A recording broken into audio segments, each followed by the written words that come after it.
오늘 장 랭킹5 지금부터 시작해 보도록 하겠습니다. 어떤 키워드에 우리는 이 시간 주목해야 될까요? 두 분과 함께 이야기 풀어가 보도록 하겠습니다.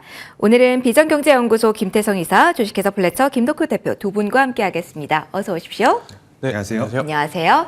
자, 새로운 분과도 오늘 함께하는 랭킹5 1위부터 5위까지 키워드들 열어보면서 여러분께 조언들 좀 쏘아드리도록 하겠습니다. 먼저 5위부터 열어볼게요.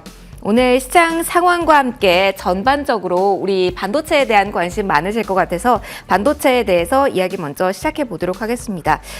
먼저 이사님께 질문 드릴게요. 네. 이사님, 저희 계속해서 반도체에 대해서 이 시간 체크를 쭉 해왔잖아요. 시장 전반적으로 봤을 때 어떻게 봐야 되는지 오늘 빨간불에 투톱이 다시 움직이고요. 소부장이 움직입니다. 이사님, 긍정적인 포인트로 보는 거 의미 부여도 가능할까요?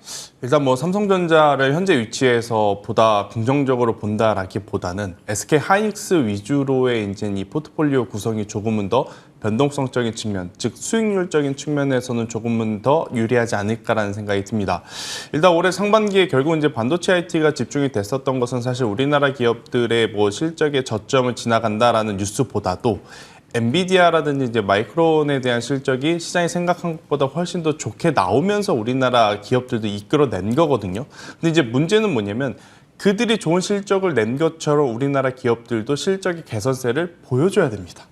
그런데 보여주지 못하다 보니까 아무래도 기대감에 먼저 올라온 주가들이 중간중간에 이제 차익 매도 물량이 계속 나오는 그러한 상황이 이제 연출이 되면서 반도체 IT 같은 경우에는 또 한 번 또 매도 물량이 나오게 되면 또 매도의 그 깊이가 조금 깊어지는 그러한 상황이다 보니까 여러분들이 지금 관심을 갖더라도 저는 이 섹터를 좀 잘 구별을 해야 된다는 생각이 들어요. 그러니까 이제 반도체 안에서도 결국 이제 반도체가 만들어져서 어떠한 이 응용적인 부분을 하려면 후공정에서 이제 좀 달라지거든요. 그러니까 후공정 기업 위주로 실적이 나오는 기업 쪽으로 여러분들 이제 포트폴리오를 좀 구성을 해 놓으셔야 되지 않을까라는 생각이 들고, 그리고 이제 다소 2차 전지보다는 역동성이 조금 떨어진다라는 것을 인지는 좀 하셔야 될 것 같아요. 지금은 이 반도체보다도 결국 시장의 픽은 2차 전지를 좀 선택을 한 부분이 있다 보니까 반도체 같은 경우에는 천천히 실적의 회복세를 좀 노리면서 투자를 해야지만 저는 좋은 성과를 낼 수 있다. 2차 전지 이렇게 올라가는데 왜 반도체 왜 이렇게 안 올라? 이렇게 하면 지금 밑도 끝도 없거든요. 그렇기 때문에 이제 반도체 IT는 좋은 기업을 잘 고르는 것이 뭐 물론 다른 섹터도 마찬가지겠습니다만 후공정 위주로 컨택을 하는 것이 좋고, 그리고 시간적인 여유를 조금 가져가시는 게 저는 더 좋지 않을까라는 의견 드려보도록 하겠습니다. 알겠습니다. 시간적인 여유는 필요하나 지금부터 모아갈 시점 맞다라는 후공정 쪽에 포커스를 맞춰서 이야기를 들어봤고요.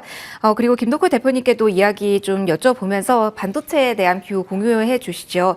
저희 궁금한 건 오늘 처음 저희와 함께 반도체에 대한 이야기를 하다 보니까 디램 가격에 대해서도 한번 질문을 하고 갈게요. 어디가 바닥이어서 어디가 반등이 나온다라는 시기가 하반기였다가 3분기, 4분기 또 나뉘잖아요. 그 시점에 따라서 개인 투자자분들이 지금부터 봐야지 하는 시점도 달라지실 것 같은데 지금부터 봐도 되는지 어떤 시점을 기준점으로 대표님은 보시는지 먼저 궁금합니다. 우선 이제 디램 가격이라고 하는 게 결국은 메모리 반도체 수요 여부에 대해서 현황들이 어떻게 돌아가느냐 이 부분을 좀 말씀을 드려야 될 것 같은데 사실 이제 반도체주들이 타격을 가장 많이 입었던 원인들도 미국의 스타트업들이 이제 줄줄이 도산을 하게 되는 이른바 이제 실리콘밸리 사건이 이제 터졌었죠. 실리콘밸리 뱅크 사태가 터지면서 여기에 이제 실질적인 수출들이 많이 감소했고 이에 따라서 사실상 반도체 수출들도 많이 급감한 것은 사실입니다.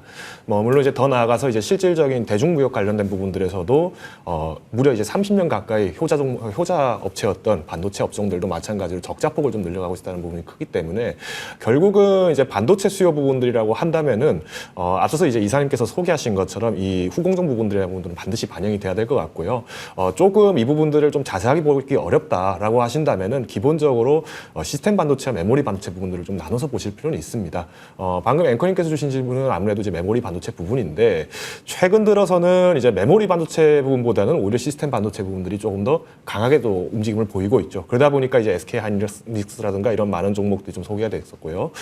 지금 자막에서 보시는 것처럼 뭐 여러 가지 종목들이 계속 나오고는 있습니다만은 실제로 이제 수익률이 조금 다소 지난 6개월, 1년 동안의 움직임에서 양호한 편이었다를 살펴보시면은 거의 대부분이 이제 시스템 시스템 반도체 쪽에 많이 몰려 있었습니다. 결국은 이제 앞으로 이제 AI 부분이라든가 메타버스 시대가 커지면은 결국 빅데이터 시대이기 때문에 메모리 반도체는 필요하게 되겠죠. 다만 우리가 이제 일반적으로 생각하는 메모리 반도체 부분의 주가적 메리트는 이제는 용량에 대한 부분으로 조금 더 쉽게 접근하시다 보니까 오히려 단기적인 메리트가 좀 약해졌다라고 말씀드릴 수 있을 것 같고요.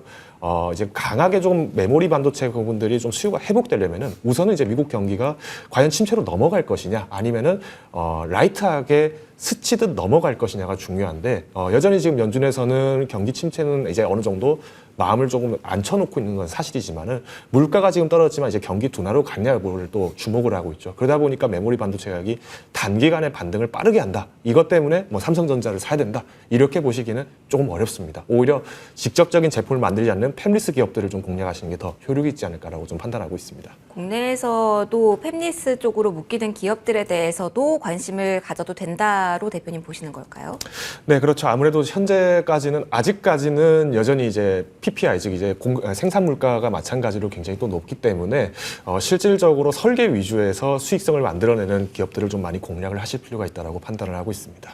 알겠습니다. 그러면 지금도 늦지 않았다, 계속 볼 필요가 있다라는 걸로 이야기를 좀 해보도록 하고요. 매크로 뷰와 함께 이사님께서 추가적으로 하나만 더 짚고 가고 싶습니다. 이게 궁금하실 것 같아요. 삼성전자와 지금 SK 하이닉스의 오늘 움직임이 지수 플레이인가? 라는 생각도 많이 하실 것 같아서 여기에 대해서는 저희 어떻게 정리하고 넘어가면 좋을까요?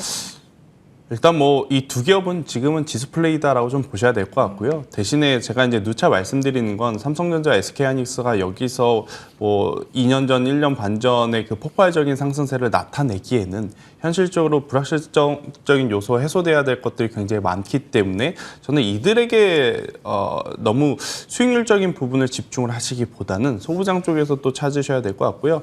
앞서 이제 전문가님께서 이야기해 주신 이제 팹리스 업체 중에 제가 계속 강조드렸던 업체가 하나 있죠. 네, 렉스 세미콘을 이제 강조를 많이 드렸었는데 결국 이제 내가 내 스스로 기술을 가지고 있느냐, 또 그 기술을 바탕으로 제품을 만들어낼 수 있느냐, 이게 이제 포인트거든요. 그렇기 때문에 이제 기술력을 갖고 있다라고 하면 당연히 실적에 대한 성장세는 뭐 시간이 지나면 불보듯 뻔하게 성장을 할 수 있는 부분이다 보니까 이러한 쪽에 집중을 하시는 게 지금은 너무 삼성전자냐 SK 하이닉스냐 여기서 좀 벗어나시는 게 더 좋지 않을까라는 의견 드려보도록 하겠습니다. 그러면 LX 세비콘 짧게만 짚어주세요. 목표가의 12만 원 선에 다시 한번 지금 조금은 조정을 받았다가 다시 한번 치솟는 그 흐름이거든요. 네. 아직도 늦지 않았다라는 관점으로 이쪽 봐도 될까요? 네, 충분히 저는 아직 시작은 안 했다라는 생각이 들어요. 네, 그렇기 때문에 뭐 최근에 또 삼성전자가 파운드리 업체라든지 이쪽으로 또 이제 굉장히 많은 관심을 또 두고 있기에 그에 따른 수혜까지도 이제 받아본다라고 하면 저는 뭐 13만 원, 14만 원까지도 한번 노려볼 만하다라는 의견 드려보도록 하겠습니다. 더 위로 열려 있다라는 이야기 해주셨고요. 두 분이 이야기해주신 소부장 쪽에 겹치는 아이디어 상당히 많습니다. 투자하실 때 이 점도 한번 참고해 보시고요. 저희 두 번째 키워드로 넘어가도록 하겠습니다. 오전에 정말 반짝반짝 빛이 났죠. 계속해서 모멘텀을 안아갈까요? 시장에서 주목받을까요? 이야기해 보도록 하겠습니다. 원전 이야기를 할 겁니다. 신규입니다. 해외 수주에 대한 이야기가 아니라 신규 원전 건설을 검토한다. 이걸 공식화했습니다. 관련주의 매수세가 강하게 몰린 상황에서 어떻게 지금 자리에서 봐야 될지 궁금할 것 같거든요. 첫 번째로 이 원전에 대한 질문을 대표님께 해보도록 할게요. 대표님, 원전 하면 정말 많이 오랫동안 소외됐잖아요. 가격적인 메리트에 대해서는 많은 분들이 고개를 끄덕이실 것 같은데 이걸 얼마짜리 재료로 봐야 될지에 대해서는 다들 모르실 것 같아요. 어떤 관점으로 봐야 될까요? 계속 신규 원전이니까 조금 더 무게감을 가지고 움직일 만한 이슈 계속 들고 가도 되는 아이템일까요? 일단 원전 관련된 부분들은 사실상 우리가 이제 원전 수출을 한 게 1993년도부터 시작을 해서 본격적으로 이제 수출을 화랑을 많이 했었는데 이렇다 보니까 사실 원전주들이 좀 굉장히 각광을 받았던 시기는 이제 2000년도부터 2010년도 사이고 기간 때부터 주가 움직임도 굉장히 많이 좋았습니다. 다만 이제 문재인 정부가 들어서게 되면서 오히려 탈원전 정책을 제기했던 원인들도 실제로 국내에서 자국에서 원전 의존에 대한 부분에 전력 소모를 높이면 높일수록 결국 여기와 관련돼 있는 폐기물 처리를 어떻게 하느냐 이것이 이제 또 결국 관건이 됐었죠. 그러다 보니까 지난 3년, 5년 동안에 원전주만 붙잡고 계셨던 분들의 입장이라면은 원전주 이제 다시 한번 이제 벗어날까 하면은 또 다시 뒤집어지고 또 다시 고꾸라지고 이런 부분들이 너무 많았습니다. 다만 이제 이번에 윤석열 정부에서도 마찬가지로 원전세 부분들을 다시 재가동을 검토하고 있고 또 신규 착공을 또 이제 충분히 고려를 하고 있다는 부분들이 나왔기 때문에 아무래도 이제 다시 한번 테마성을 좀 움직일 가능성은 충분히 있다라고 판단을 합니다. 물론 대한민국에서 만든 원전 기술이 굉장히 우수하기 때문에 뭐 이른바 이제 뭐 아랍에미리트라든가 아니면 뭐 폴란드, 체코 이런 많은 국가들에서 수출을 지금 도전을 하고 있습니다만은 이제 아쉽게도 이제 사실 빠르게 했었으면 폴란드 원전 수출이 조금 폭발적으로 보여지면서 가시성이 좋았을 겁니다. 그럼에도 불구하고 이번에 이제 미국의 웨스팅하우스에서 마찬가지로 발목을 한번 잡았었죠.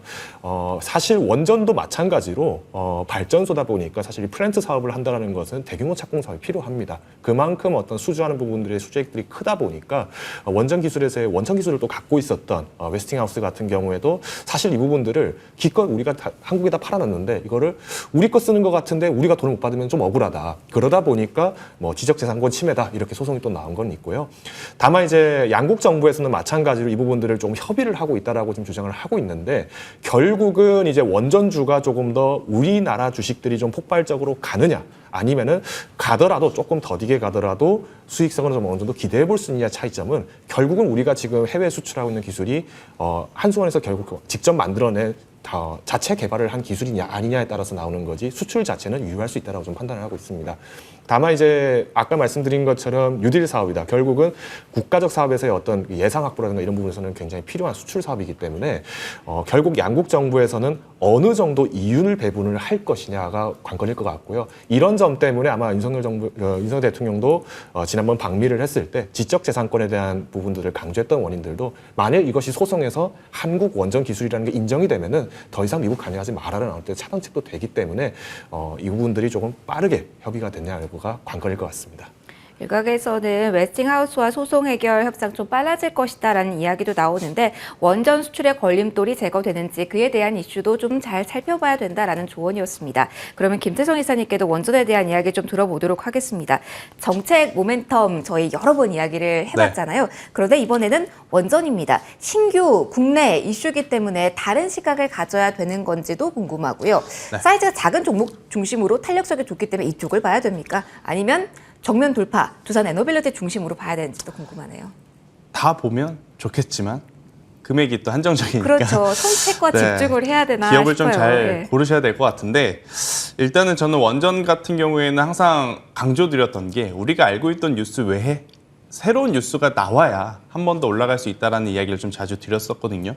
오늘 그 기다리던 뉴스가 좀 나왔었고 일단 원전을 지금 빠르게 신규로 짓겠다라고 하는 이유 중에 이제 두 가지가 첫 번째로는 이제 친환경 정책에 따라서 온실가스를 감축하기 위해서 그리고 이제 두 번째가 삼성이라든지 대기업들이 우리나라에 이제 굉장히 큰 규모의 공장들을 좀 많이 짓기 이제 시작을 하고 있죠. 거기에 이제 안정적으로 전력을 공급하기 위해서다라는 이야기가 좀 나왔어요. 그렇다라고 한다면 그냥 립서비스 차원에서 이제 이야기라기보다는 실질적으로 좀 속도가 저는 붙어줄 수 있는 그러한 상황이 되지 않았나라는 생각이 들어서 일단 정면 돌파형을 좋아하신다면 당연히 두산 에너빌리티가 맞겠죠. 근데 이제 저는 BHI라는 기업을 좀 보고 있는데 왜냐하면 지금 우리나라 시장에 굉장히 많은 종목군들이 움직일 때 뉴스에 따라서 움직이는 경향이 없지 않아 있어요.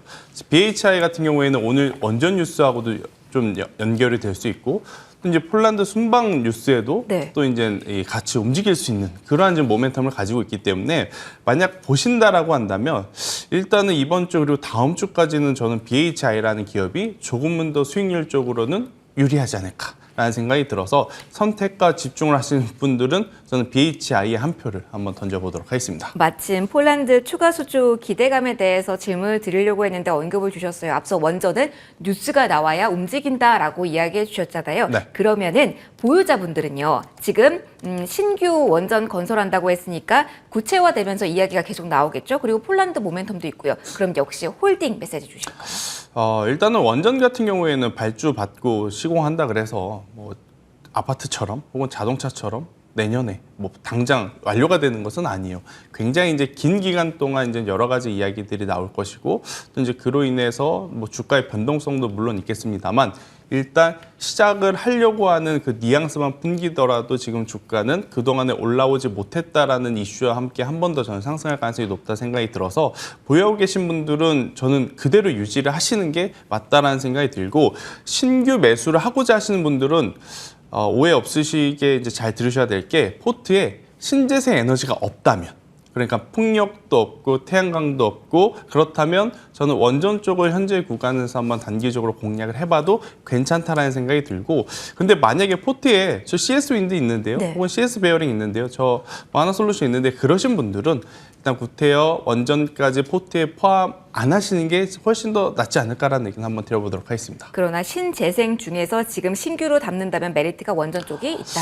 그렇죠. 근데 이제 우리가 매매를 할 때 뉴스 재료를 보면서 밸류도 체크를 하겠지만 속도전도 꼭 체크를 해야 될 것 같거든요. 지금 일단은 풍력이라든지 태양광 같은 경우에는 속도가 확 날려다가 잠시 브레이크가 걸린 상황이에요. 그런데 이제 이 원전 같은 경우에는 엑셀을 좀 한번 눌러주는 그런 뉴스가 나왔기 때문에 속도전에서 조금 더 유리할 수 있다는 의견 드려보도록 하겠습니다. 알겠습니다. 원전에 대한 의견을 이렇게 정리해 보도록 할게요.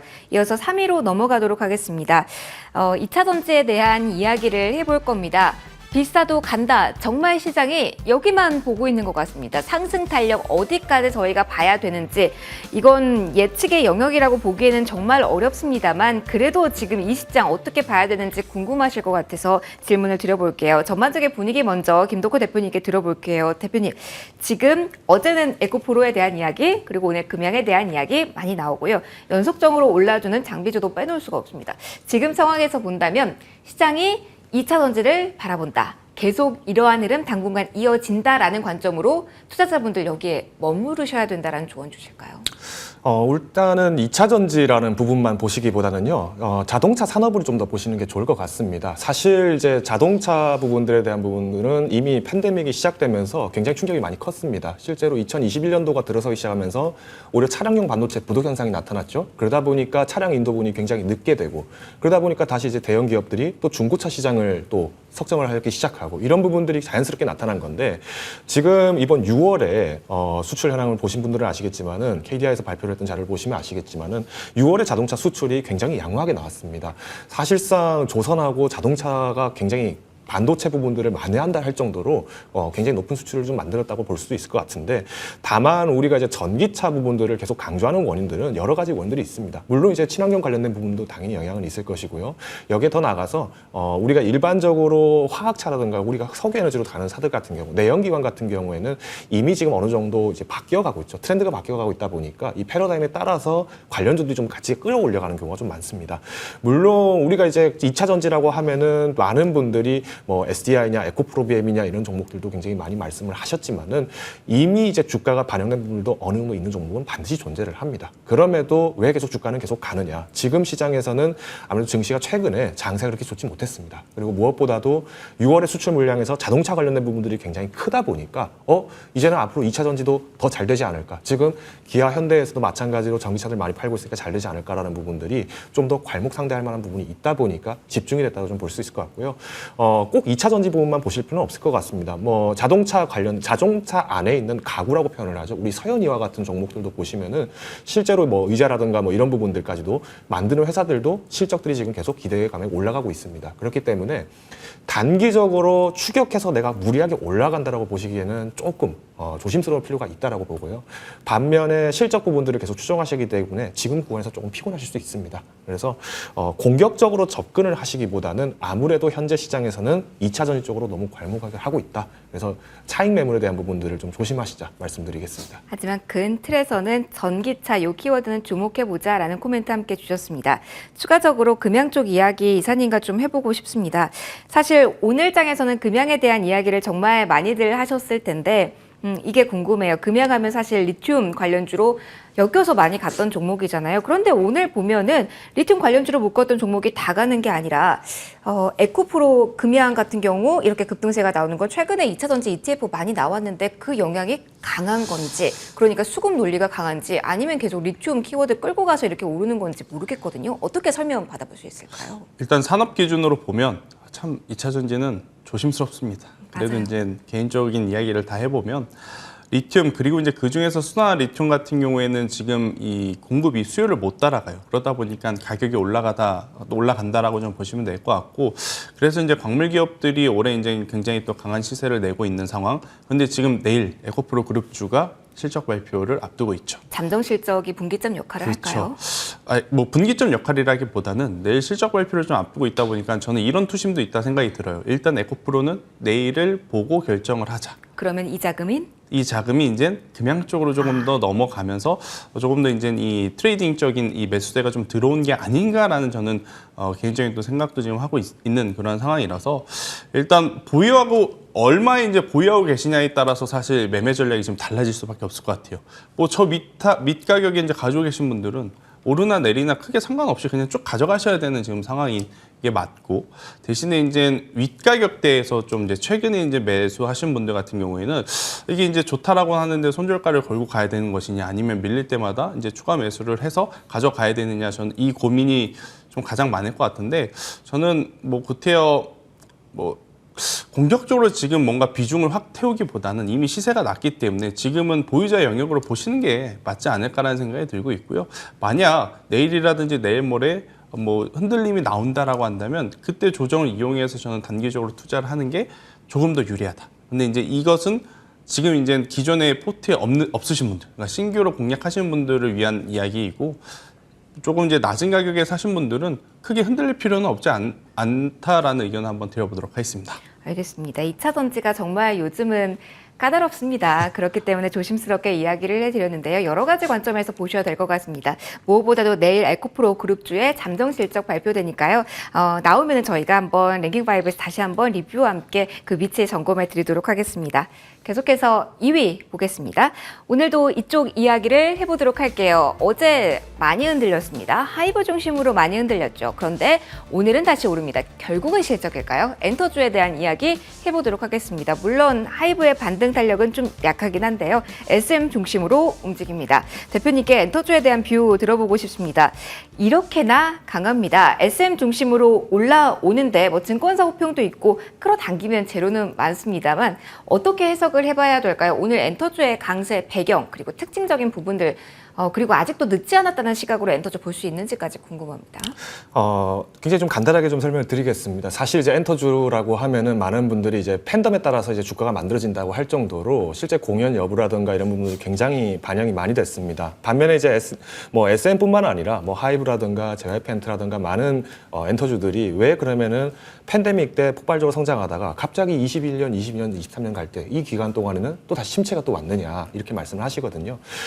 사실 이제 코로나 자체가 우리가 끝날 거라고 기대를 했음에도 불구하고 이 기간이 굉장히 오랫동안 지속이 되다 보니까 이제 엔터 기업들 입장에서는 굉장히 난감한 겁니다. 왜냐? 코로나가 빨리 끝날 줄 알았기 때문에 조금 뒤늦게나마 메타버스 시장을 접근했던 기업들 같은 경우에는 코로나 길어지니까 힘들어졌고요.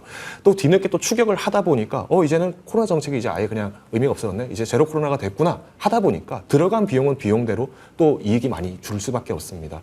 그렇기 때문에 사실상 어떻게 보면은 일종의 무덤 기간이자 어떻게 보면 좀 애매했던 기갑이라고 좀 말씀드릴 것 같은데, 지금 다시 이제 엔터주들이 왜 화랑을 띨 수밖에 없느냐. 물론 엔터주를 항상 접근하실 때는 조심하셔야 되는 게 중국 내에서의 이 기업들이 얼마나 많은 실적들을 내쓰는가를 보셔야겠지만은 여전히 이제 지금 현재 중국과의 관계가 그렇게 아주 좋은 상황은 아닙니다. 그럼에도 불구하고 엔터주들이 그러면 왜 이렇게 다시 한번 기지개를 펴고 있느냐. 결국은 코로나가 끝나게 되면서 콘서트라든가 이런 부분들에서의 활성화가 커질 수밖에 없거든요. 이미 이제 많은 분들이 사실 이제 이런 말씀을 하세요. 코로나 때 카페를 가면은 사람들이 엄청 많았다. 특히 뭐 감성 카페다 아니면은 뭐 어떤 분위기 타는 카페다. 이런 카페 거리를 가면은 사람들이 오히려 마스크 쓰고 바글바글하게 있어요. 근데 지금 어떻습니까? 그 카페들이 다 죽어가고 있어요. 왜? 다들 지금 해외로 떠나고 여행을 가고 공연을 보러 가고 이런 모습들이 나오고 있기 때문에 우리가 이제 앞으로 보셔야 될 엔터주의 실적이 당장 2분기 실적 발표되자마자 이거 잘 샀다 이렇게 할 수 있는 자신감이 있느냐? 그렇지는 않을 겁니다. 다만 우리가 이제 말 그대로 제로 코로나 정책이 발효된 것도 그렇게 오래되지 않았고, 물론 여기에 더불어서 해외에서도 마찬가지로 순방 고용들이 이제 본격적으로 기지개를 펴는 시점이기 때문에 장기적으로 좀 접근을 하실 필요는 있다라고 좀 볼 필요가 있습니다. 그래서 단기 매매를 하시는 거라면은 오히려 테마성은 조금 옅어지고 있다라고 좀 보시는 게 어떨까 판단하고 있습니다. 그러면 하반기까지 바라보고 계속 들고 가자라고 생각하셨던 보유자분들 역시 약간은 챙기는 전략을 지금 조언 주시는 걸까요? 우선은 엔터주들 같은 경우도 사실은 여행주랑 비슷합니다. 그러니까 그동안에는 굉장히 이제 잘 될 거야, 잘 될 거야 하면서 희망 고문 기간이 길었기 때문에 사실 그동안에 뭐 주담대를 받으신 분들, 대출을 받으셨던 분들 같은 경우에는 수익이 나더라도 지금 어느 정도 수익이 빨리 회복되지 않으면은 뭐 대출 갚으시는다고 또 급급하신 분도 계세요. 요즘 대출제도 많이 늘어났잖아요. 그죠? 그렇기 때문에 무리하게 부담을 좀 많이 가져갈 시장은 지금은 아니라고 좀 보고 있고요.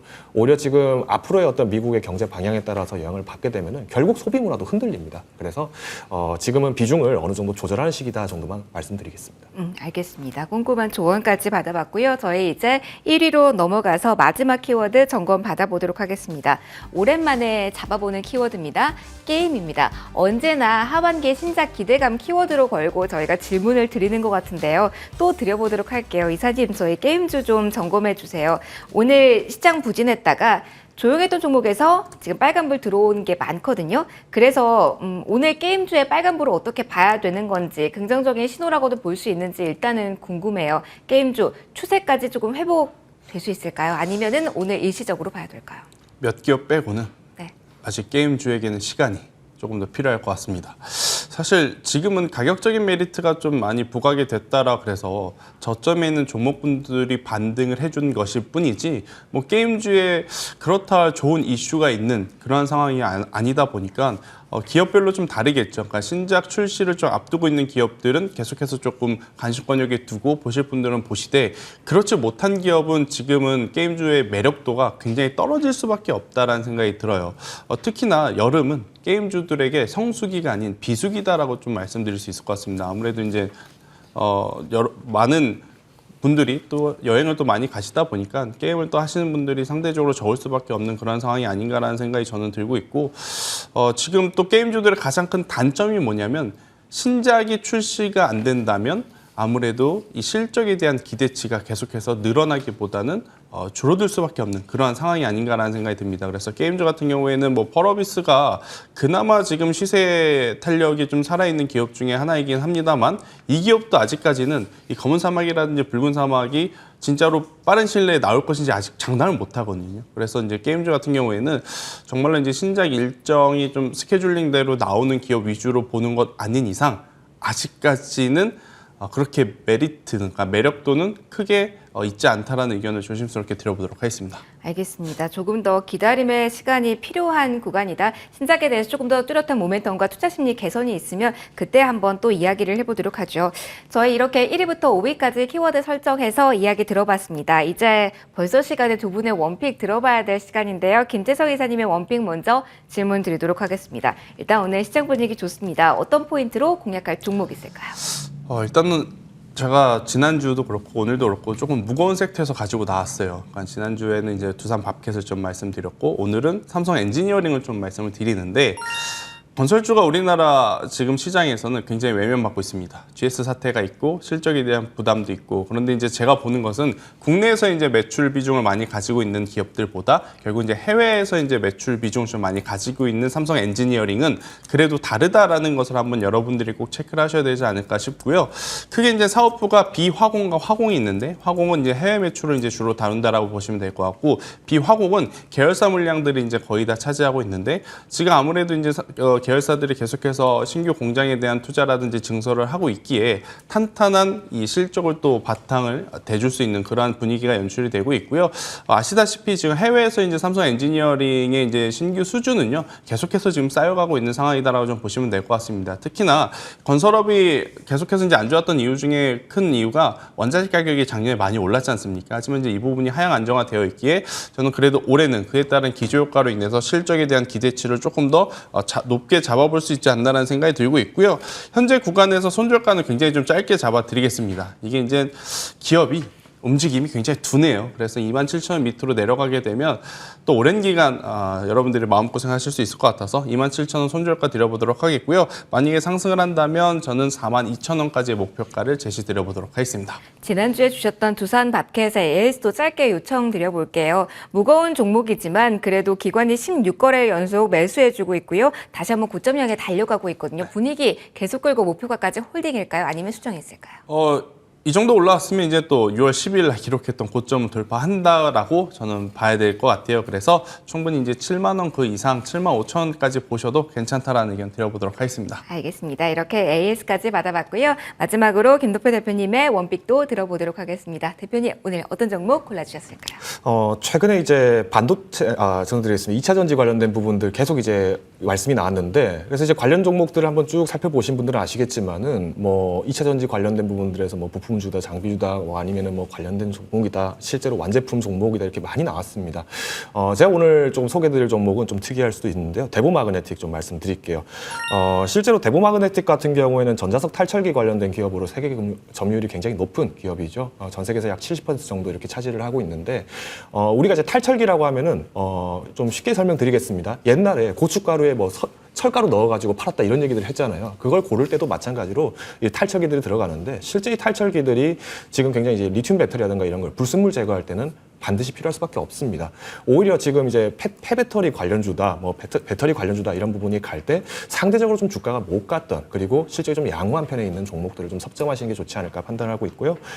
이미 이제 리비안도 이제 그 동안에는 실제로 전기 트럭을 언제 팔 거냐 하다가 최근에 독일의 아마존에가 지금 이제 인도를 했었죠. 그 부분들을 좀 보신다면은 앞으로의 어떤 전자석 관련된 부분들도 좀 더 눈여겨보실 필요가 있다 판단하고 있습니다. 그러면 목표가 어떻게 제시해 주실까요? 손절가도 같이 받아볼게요. 네, 목표가 같은 경우에도 지금 보시면은 주가 움직임들이 사실은 조금 다분다분하게 움직이다가 한번 튀고 또 다분하게 움직이다가 한번 튀고 이런 부분에 좀 메리트가 있습니다. 사실 기다리기에는 좀 오랜 시간이 필요할 수는 있겠습니다만은 긴 호흡을 가져가시기보다는 반기 내에서, 그러니까 이번 하반기 내에서 좀 매매 전략으로 말씀드린다면은 63,000원 목표가를 좀 제시를 드리고자 하고요. 손절가격은 48,000원 제시드리도록 하겠습니다. 네, 이렇게 오늘 코너 마무리 짓겠습니다. 지금까지 비전경제연구소 김태성 이사, 주식회사 플래처 김덕후 대표 두 분과 함께 시간 꾸려봤습니다. 소중한 말씀 고맙습니다.